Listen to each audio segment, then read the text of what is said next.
Grimm's Fairy Tales. The story of the 12 dancing princesses. There was a king who had 12 beautiful daughters.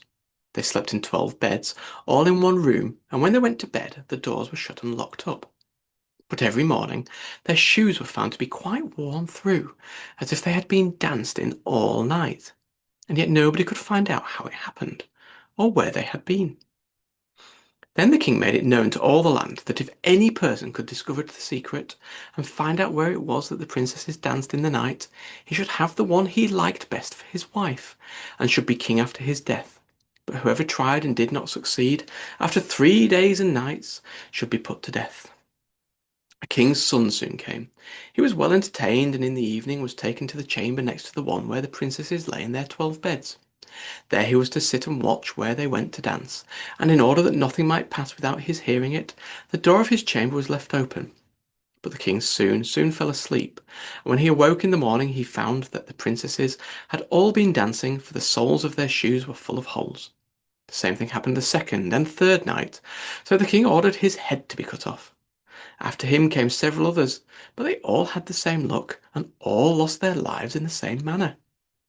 Now it chanced that an old soldier, who had been wounded in battle and could fight no longer, passed through the country where this king reigned, and as he was travelling through a wood he met an old woman who asked him where he was going. "I hardly know where I am going or what I had better do," said the soldier, "but I think I should like very well to find out where it is that the princesses dance, and then in time I might be a king." "Well," said the old dame, "there is no very hard task. Only take care not to drink any of the wine which one of the princesses will bring you in the evening, and as soon as she leaves you, pretend to be fast asleep." Then she gave him a cloak and said, "As soon as you put that on, you will become invisible, and you will then be able to follow the princesses wherever they go." When the soldier heard all this good counsel, he determined to try his luck. So he went to the king, and he was very willing to undertake the task. He was as well received as the others had been, and the king ordered fine royal robes to be given to him, and when the evening came he was led to the outer chamber. Just as he was going to lie down, the eldest of the princesses brought him a cup of wine, but the soldier threw it away secretly, taking care not to drink a drop. Then he laid himself down on his bed, and in a little while began to snore very loud as if he was fast asleep.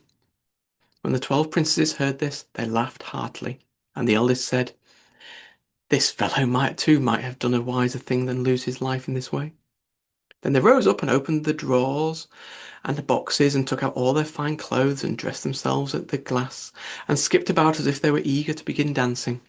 But the youngest said, "I don't know how it is, while you are so happy I feel very uneasy. I'm sure some mischance will befall us." "You simpleton," said the eldest, "you are always afraid. You have forgotten so many knights' sons have already watched us in vain. And as for this soldier, even if I had not given him his sleeping draught, he would have slept soundly enough." When they were all ready, they went and looked at the soldier, but he snored on, and did not stir hand or foot, so they thought that they were quite safe. And the eldest went up on her to her own bed, and clapped her hands, and the bed sank into the floor, and a trapdoor flew open. The soldier saw them going down through the trapdoor, one after another, the eldest leading the way, and thinking he had no time to lose, he jumped up, put on the cloak which the old woman had given him, and followed them.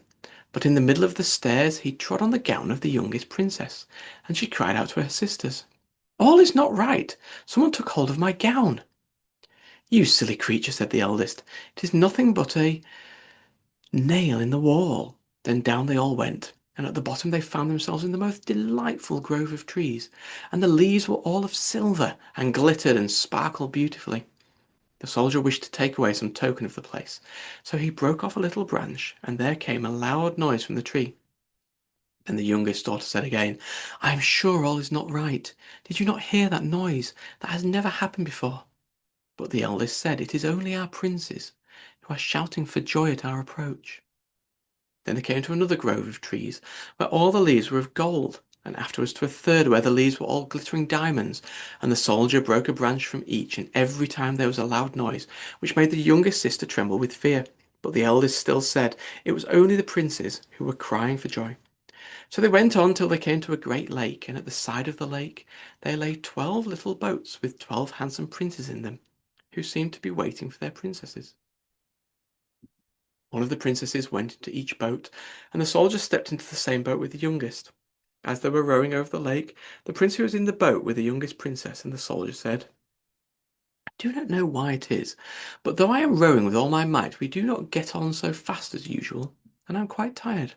The boat seems very heavy today." "It is only the heat of the weather," said the princess. "I feel it very warm too." On the other side of the lake stood a fine illuminated castle, from which the merry music of horns and trumpets. There they all landed and went into the castle, and each prince danced with his princess, and the soldier who was at the time invisible danced with them too.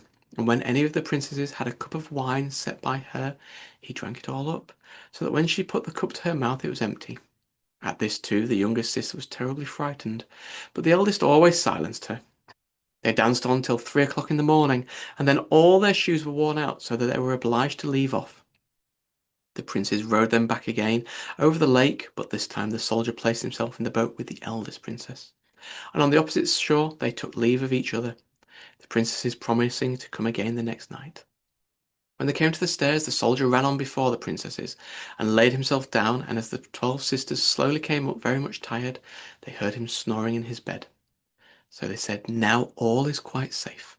Then they undressed themselves, put away their fine clothes, pulled off their shoes, and went to bed. In the morning, the soldier said nothing about what had happened, but determined to see more of this strange adventure, and went again the second and third night, and everything happened just as before. The princesses danced each time till their shoes were worn to pieces, and then returned home. However, on the third night, the soldier carried away one of the golden cups as a token of where he had been. As soon as the time came when he was to declare the secret, he was taken before the king with the 3 branches and the golden cup, and the 12 princesses stood listening behind the door to hear what he would say. And when the king asked him, "Where do my 12 daughters dance at night?" he answered, "With 12 princes, in a castle under the ground." Then he told the king all that had happened, and showed him the 3 branches and the golden cup which he had brought with him. Then the king called for the princesses, and asked them whether what the soldier said was true. When they saw that they were discovered, and that it was of no use to deny what had happened, they confessed it all.